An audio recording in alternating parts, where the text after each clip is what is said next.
I used to think the human brain filled in shadows when it got bored, that it created shapes in the dark just to give itself something to do. But what I saw outside my window wasn't something my mind invented. It started at the beginning of winter break. I stayed up late every night, playing games, watching videos, whatever.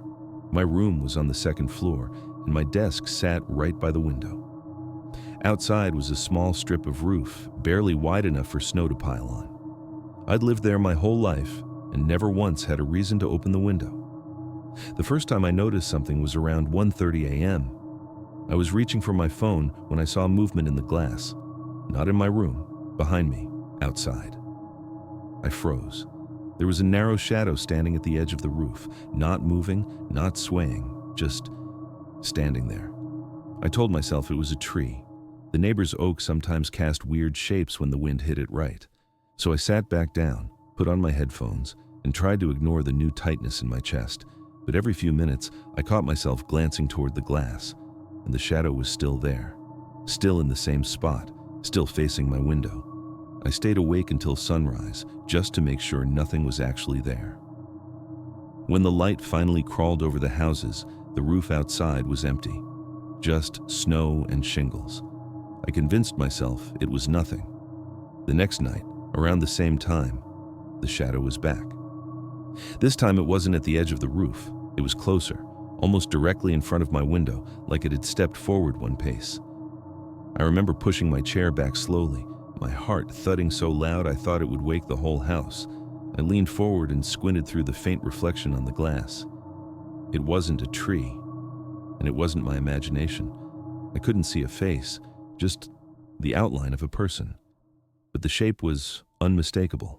Shoulders, arms hanging at its sides, head tilted slightly toward me. I didn't move for almost an hour. I just sat there, gripping the edge of my desk, afraid that if I blinked or shifted, it would react. When morning came, nothing was there again.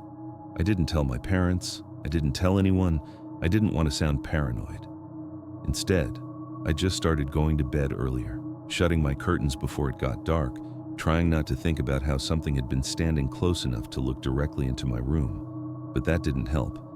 Even with the curtains closed, I felt watched, like the room had changed, like I wasn't alone in it. On the fourth night, things got worse. I woke up around 2 a.m. to a soft scraping sound. At first I thought it was tree branches, but the sound was too steady, too slow. It was right outside my window. I sat up in bed and held my breath, listening. Scrappy. Scrappy. It sounded like something dragging across the roof, inching toward my window. I reached for my phone to use the flashlight, but I froze. Halfway, something tapped on the glass. Just one quiet tap, then another, then a third. I had never been more still in my life. I didn't want to look, but every instinct in me forced my eyes toward the curtains. There was a shape behind them, a faint silhouette pressed up against the fabric, unmoving. Someone was standing directly on the roof outside my window, right on the other side of the thin curtain. For hours, the silhouette didn't move. Not when I shifted. Not when I whispered for my brain to stop making things worse. Not even when my phone buzzed from a notification. It stayed there until around 5 a.m. I barely slept after that. The next day, I forced myself to check outside. I opened the window, carefully, slowly. The snow on the roof was disturbed, a long line of footprints, leading straight to my window. But here's the part that made me feel sick. The prints didn't come from the direction of the neighbor's house, or the gutter, or the fence. They came from straight up the wall. Footprints began at the vertical siding beneath my window, like someone had climbed the flat outer wall of the house with no ladder, no footholds, nothing. That night, I couldn't sit at my desk. I stayed on my bed with the covers pulled up, lights on, TV on low volume, anything to distract me. Around 1 a.m., the TV flickered. Then it shut off. A second later, the scraping started again, slow, deliberate, coming from the bottom of the window this time, like it was climbing up from underneath. The scraping stopped. Then I heard breathing. Not loud, just faint enough to know it was real. I stared at the curtains, shaking, feeling my heartbeat everywhere in my body. The silhouette rose into view again, first the top of the head, then shoulders, then the whole outline. It stood perfectly still, facing me. I whispered, "Please go away." I didn't even know who I was talking to. A moment later, the silhouette leaned closer, and something pressed gently into the curtain, pushing the fabric inward like a forehead resting against it. That was the moment I finally snapped and ran. I bolted out of my room, down the stairs, and into my parents' room, barely able to form words. My dad got up instantly, grabbed a flashlight, and went outside. He checked the yard, then the side of the house, then the roof from below. Nothing. But when he walked back inside, he looked uneasy, because he'd seen something he didn't tell me until later. There were footprints in the snow along the roof edge, not fresh, but enough to know someone had been standing there, and the siding beneath my window had long streaks, marks that looked like someone had dragged their fingers upward. We patched the window, installed an alarm sensor on it, put motion lights outside, but I still wake up some nights thinking I hear scraping. Sometimes I look at the roof in the morning and swear the snow looks disturbed again. The man outside my window might be gone. Or maybe he's just waiting for another night when I stay up too late. Another night when I forget to close the curtains. Another night when he thinks I'm finally alone. I moved into the building because it was cheap and close to school. That was the only reason. Nobody told me the third floor had history. Nobody told me one of the apartments had been sealed off for years. My unit was 3B. Directly across from me was 3A, a door with peeling paint, deadbolt rusted over, and a city notice pinned to it so faded you couldn't read it anymore. Everyone in the building walked past it without looking at it, and when I asked the landlord what happened, he just said, "Structural issues, it's not safe to enter." But the first night I moved in, I heard something from inside the unsafe apartment. It was this faint tapping, slow, spaced out, like someone inside was knocking with a single fingertip. I listened for a few minutes, thinking maybe the pipes were acting up, but the tapping had a rhythm. It paused whenever I stepped closer to my peephole. When I opened my door and looked across the hallway, everything went quiet. I stared at the locked door for a long time. Nothing. No shadows under the gap, no sound, just silence. I chalked it up to old building noises and went back inside, but the tapping returned the very next night at the same time, 12:17 a.m., and the night after that, and the night after that, always 12:17, always the same slow, patient tapping. One night, I decided to record it. I pressed my phone against the wall and hit record, expecting to catch a few tapping sounds. But when I played it back, there was something else mixed in under the noise. It sounded like breathing. I told myself the audio was distorted, that the building was old, that thin walls made sounds weird, but the breathing was too steady to be random. Too close. I didn't sleep much that week. Then something changed. Instead of tapping from inside 3A, I started hearing scratches. Soft ones at first, like nails tracing lightly along the wall. Then deeper, longer ones, like someone dragging their fingers across the inside of the door. My hallway was carpeted, but late one night when I got up to get water, I heard footsteps. Slow, deliberate footsteps, right outside my door. I froze with my hand still on the sink faucet. The footsteps stopped directly in front of my unit. Then there came a quiet thump against the lower part of my door, like someone testing its weight. I moved silently toward my peephole and looked. The hallway was empty, but something was off. The door to 3A, which had always been perfectly still, was now slightly open. Not wide, just enough to tell that the deadbolt was no longer fully in place. I stepped back from my door and stared at it for a long time. The landlord told me nobody had the key, that the place was sealed for safety reasons. But something had opened it. The next morning I knocked on my neighbor's door, the woman in 3C. She always avoided eye contact, but she seemed nice enough. When I asked if she'd heard noises from 3A, she stiffened immediately. "You shouldn't listen," she said quietly. "It gets worse when you pay attention." I asked her what she meant, but she closed the door on me. The following night, I kept the lights on. I stayed in my bed scrolling on my phone, trying not to think about the open door across the hall. But at exactly 12:17 a.m., the noises started again. Not tapping, not scratching, whispering. A low, muffled whispering coming through my wall, like someone was leaning right against the other side and speaking softly into it.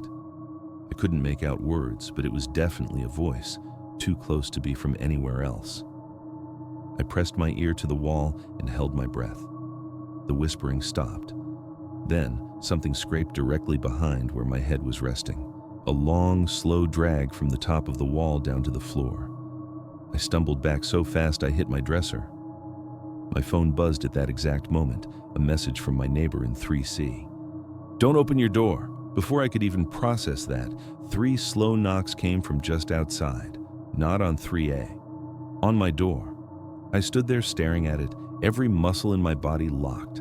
The knocks repeated, slightly louder but not aggressive, like someone asking to be let in quietly. I finally forced myself to look through the peephole. The hallway was empty, but the door to 3A was now open wider, much wider, enough to see pitch-black darkness inside. No furniture, no lights, just an empty space that somehow looked darker than it should have been. As I stared, something shifted inside the darkness, not a shape, not a face, just movement, something pulling back deeper into the dark, like it didn't want to be seen yet. I snapped back, shut off the lights, and waited. I didn't move until sunrise. Later that morning, after building staff showed up, the door to 3A was closed again, fully shut. Deadbolt tightened, a new lock added, a fresh notice pinned up. I asked one of the maintenance guys about it. He looked like he wanted to pretend he hadn't heard me, but then he said quietly, "Nobody lives in there, hasn't in a long time, but something's wrong with that unit. People hear things, people see things, just ignore it. Everyone else does." But that same night, I noticed something that made my stomach drop. On my side of the hallway, the wooden frame around my door had fresh scratch marks, 4 long lines, right next to the spot where someone had knocked. Something inside that locked apartment wasn't just tapping anymore. It was trying to get closer, trying to reach through the walls, and it knew exactly which door to try next. I always took the same shift at work, closing. It meant I was usually clocking out around midnight, sometimes later, and the buses stopped running by then. My parents hated it, but I needed the money, and calling an Uber was easier than waking them up every night. Nothing weird ever happened. Every car matched the app, every driver said my name, every ride home was normal. Until one night, it wasn't. I got off work at 12:42 a.m. The air was cold enough that every breath came out white, and the parking lot lights buzzed louder than usual. I pulled out my phone, ordered a ride, and waited near the slide-open door where managers smoked during breaks. Car, black Toyota Camry, driver, Daniel, ETA, 3 minutes, pretty normal. A few minutes later, the exact car rolled into the lot, same model, same color. It even slowed down right where the app said it would. The window cracked open and a voice called out, "You're after midnight, right?" I froze. He said my username, not my real name, my Uber name. Drivers only saw your actual name. I stepped closer. "What did you say?" "Your username," the guy repeated, like it was no big deal. "That's what you put in your profile, right?" Something felt off immediately, but I still checked the license plate. It matched the one on my phone. Everything matched. So I got in. The inside of the car was dark, clean, and quiet. No music, no air freshener, just a faint smell of cold leather. The driver didn't look back at me, didn't smile, didn't say anything else. He just pulled out of the parking lot and started driving. A minute later, my phone buzzed. "Your Uber driver's arriving now." I frowned. I was already in the Uber. I opened the app. The little car icon was still 3 minutes away. My heart dropped. I looked up slowly at the driver. He wasn't the same person shown in the profile photo. Sir?" I managed to say, keeping my voice as steady as possible. I think I got into the wrong car." He didn't react at first. Then he said something that made every hair on my body stand up. "No, you got into the right one." His voice was calm, too calm. I tried opening the door, but the child lock was on. He noticed. "Seatbelt," he said quietly. "Don't take it off." We weren't heading toward my neighborhood. We weren't even on the right highway. I forced myself to stay calm and think. I pulled out my phone and pretended to check messages while opening the real Uber screen again. The real driver, the actual Daniel, was calling me. I hesitated before answering. When I did, the fake driver's eyes flicked to my phone in the rearview mirror. "Hey, this is Daniel," the voice said through the speaker. "I'm outside your work. Are you still coming?" My stomach twisted. I think someone else already." I stopped myself because the fake driver tilted the mirror slightly, watching me. I swallowed hard and said instead, "Sorry, wrong number." But before the call ended, the real driver said something quickly, almost urgently. "Don't get in any other car. Call 911 if..." The fake driver reached back and snatched the phone from my hand. He didn't say a word. He tossed it into the front seat out of reach. For a few seconds, the car was dead silent except for the sound of the engine. Then he started humming. Not a tune, not a song, just a monotone hum, low and steady, like someone trying to calm themselves down. His grip tightened on the wheel until his knuckles whitened. I scanned the windows, the doors, the lock switches, anything I could use. My heartbeat was loud enough that I could hear it over the tires on the pavement. Finally, I said, "Where are we going?" He didn't stop humming, didn't turn his head, didn't blink, but he answered, "Home." I didn't ask who he meant by home. He took an exit I didn't recognize and started down a road with no streetlights, just endless trees on both sides. My hands shook so hard I had to grip my seatbelt to keep them still. The car slowed, not stopped, just slowed like he was looking for a specific place. I thought about jumping out, but the doors were locked and we were still moving. If I hit the pavement wrong, I could break something, and then I'd be even more helpless. I needed a distraction. So I asked, "How did you know my username?" His humming stopped. He smiled. I could see it in the mirror, the corners of his mouth pulling up just barely. "You use the same one everywhere," he said. "Comments, forums, posts, easy to find." My chest tightened. He'd looked me up. Ahead of time, the car slowed even more, drifting toward a dirt turnoff barely visible between the trees. No houses, no lights, no reason to stop there. I made a decision. The second the car dipped onto the dirt, I shoved my hand between the front seats, grabbed my phone from the floor, and threw myself against the door as hard as I could. The lock clicked. The child lock only prevented the door from opening from the inside. While driving on streets, the jolt from the dirt road actually loosened it just enough. I threw myself out of the car, hitting the ground shoulder first, rolling hard. Pain shot down my arm, but adrenaline pushed me up. I sprinted toward the tree line. Behind me, I heard the car door slam and footsteps pounding against the dirt. Branches whipped my face. The ground was uneven and cold. I kept running, ducking behind trees, forcing my brain to think through the panic. I hid behind a fallen log and pressed my hand over my mouth to stay quiet. The footsteps got closer, then slowed, then stopped. He was right on the other side of the tree line. I could hear him breathing, slow, steady, like he wasn't tired at all. He waited, and waited, and waited. Finally, after what felt like an hour, I heard him whisper, "I'll find you on the app again." The footsteps faded. Then, the car engine started. Then silence. I stayed hidden until I was sure he was gone. It took me almost an hour to reach the road again and flag down a passing car. They called the police for me. By the time officers went to the dirt road, the Camry was gone. No tire tracks, no footprints, nothing. But a week later, when I finally opened the Uber app again to check my account, there was a new message in the inbox. "Don't ignore your rides." The app said it came from driver support, but the real support team said they never sent it, and the app now showed a warning beside my profile. "Suspicious activity detected. Unknown devices attempting login." He was still trying to connect to my account, still trying to track me. And every night now, at the same time I got off work that night, I get a notification on my phone. "Your ride is arriving," even when I never ordered one. My cousin lived in a rural area, the kind where houses were separated by long stretches of pine trees and dirt paths instead of actual streets.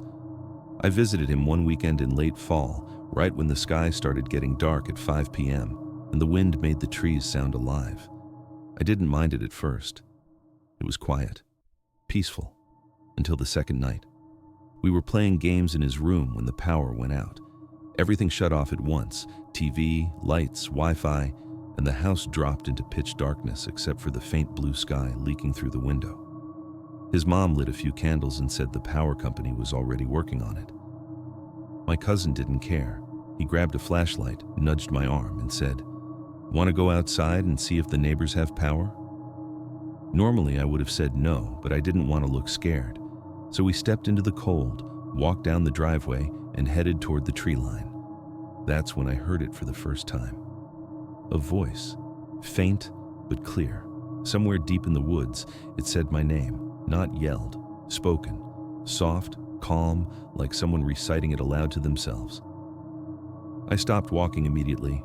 My cousin didn't hear it, or he pretended he didn't. I told myself it was the wind, or an echo, or my imagination playing around in the dark. But as we walked farther down the road, the voice came again, closer. This time it said my name followed by, "Come here." I felt my stomach twist. The woods were thick, old, dense. Anything could have been hiding behind those trees. I looked at my cousin, trying to play it off. "You heard that, right?" "Hear what?" he asked. But before I could answer, the voice repeated the same thing. Exactly the same thing. Like a recording. My name. Then, "Come here." My cousin finally paused, his face tightening a bit. He didn't admit he heard it, but the way he scanned the tree line told me he wasn't comfortable anymore. We started walking faster. The voice didn't sound angry, or rushed, or excited. It sounded patient and familiar, like someone I knew saying my name softly, calling to me in a tone they'd used 1,000 times before. But I knew it wasn't anyone we knew. The nearest neighbor lived a quarter mile away, and nobody was out there. The woods were freezing, silent, untouched. Another voice joined in. This one was deeper, farther back, then another. Soon, multiple voices were scattered through the trees, all whispering my name, softly, slowly, like they were testing the sound. My cousin grabbed my arm. "We're going back," he said, not giving me a choice. We didn't walk.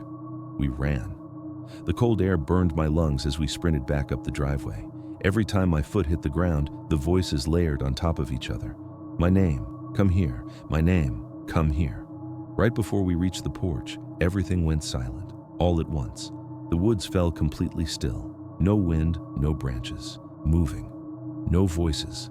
Just a thick, heavy quiet that felt wrong. We slammed the door behind us and locked it.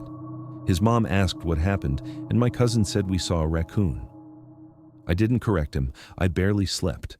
Every time I closed my eyes, I heard the voices again, that calm patience, repeating my name like they were memorizing it. The next morning, power was back. Everything looked normal, until I stepped outside and saw the footprints. Not animal footprints, not shoe prints either. They looked like bare feet, long, thin, and spaced too far apart to belong to anything human.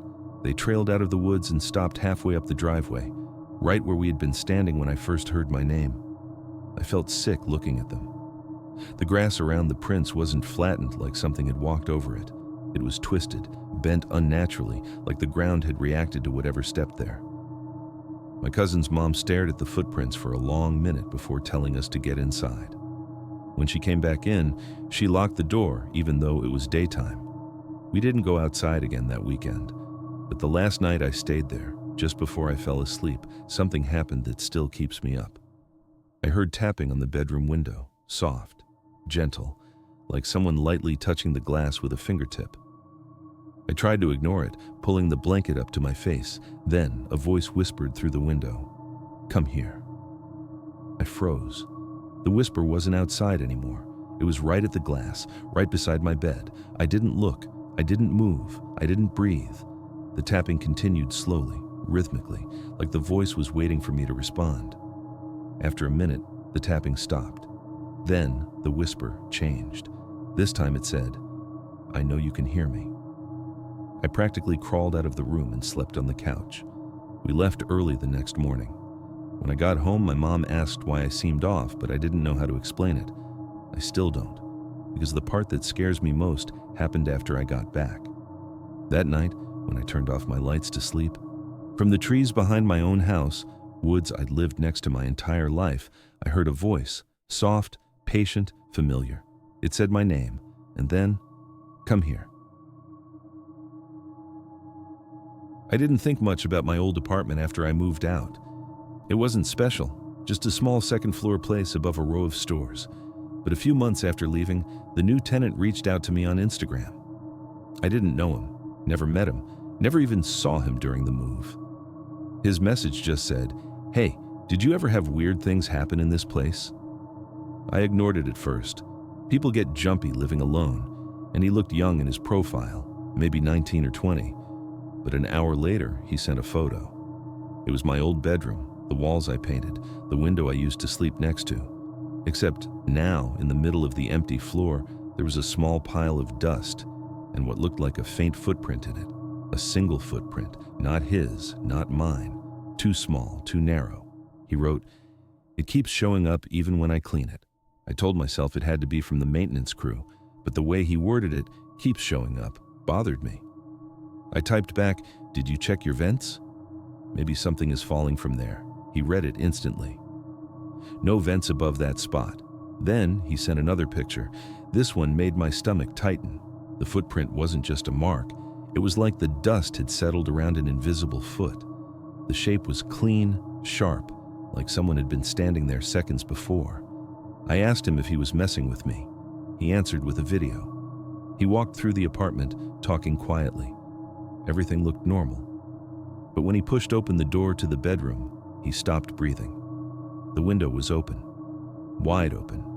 The curtains gently moved from the cold air outside. He whispered into the camera. I didn't open that. I moved out months before. I remember shutting that window tightly because the lock stuck and took effort to push in place. No way it opened on its own. I didn't answer him that night. Something felt off, like he was leaving things out, like he wasn't telling the full story. The next afternoon, he called me. He didn't even say hello, just started talking fast, his voice shaking. "Do you ever hear, like, someone walking in here? Not loud, just like shoes dragging on the floor?" I told him no, because I never did. Not once. He let out this breath, half panic, half relief, and said, Okay, because last night it sounded like someone was pacing in the living room, slow, for hours. I thought someone broke in. I checked everywhere, no one. He hung up before I could respond. I didn't want to be involved. I didn't want to know anything else. But 2 nights later, at around 1 in the morning, he called me again. When I answered, I didn't hear his voice. I heard breathing, not panicked, slow, controlled. Then a loud slam, like he'd fallen. I kept saying his name, asking if he was okay, but he didn't answer. The call ended on its own, and when I tried to call back, it went to voicemail. The next morning, I messaged him. No reply. The day after, I checked again. Message delivered. Still no response. By day 3, his account was deleted. That should have been the end of it, but I needed to know he was okay. I didn't want someone getting hurt in a place I once lived, so I drove back to the apartment building and buzzed the landlord. He opened the door looking exhausted. When I asked about the new tenant, he just shook his head and said, "Kid moved out 2 nights ago, left all his stuff, didn't tell me anything." I asked if anyone else had the key to the unit. He hesitated. A long, uncomfortable pause. Then he said, "We had to change the lock after the last tenant before you. Someone kept getting in. We thought it was a copy of the key. Never figured out how they got inside." My skin crawled. I asked him, "Did you ever find the guy?"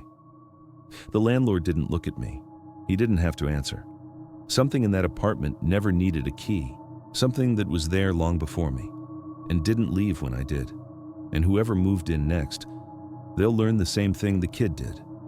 When you think you're alone in that place, you're not.